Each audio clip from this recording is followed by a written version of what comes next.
Olivia, zoom out. That looks cool.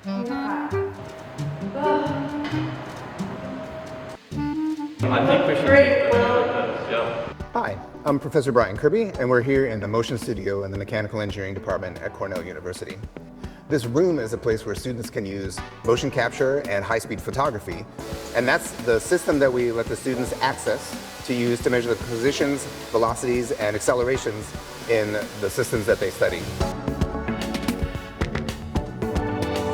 So today we're in the motion capture studio and we're going to be testing out the motion capture of a 3D skeleton. So that's why I'm wearing this bodysuit. It has these silver trackers on them.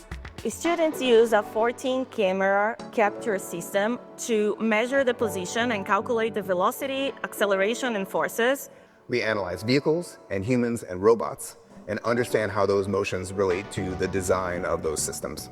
And then analyze the performance of commercial systems and novel designs.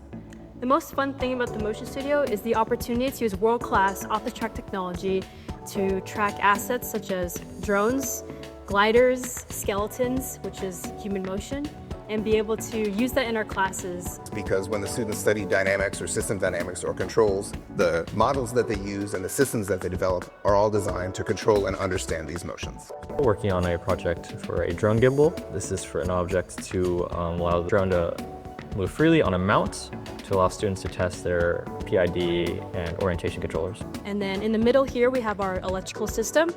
We have what we call a Raspberry Pi Pico to control the drone. Being able to see quadcopters and their motion and learn all about the data that these sensors are getting is just a really cool experience.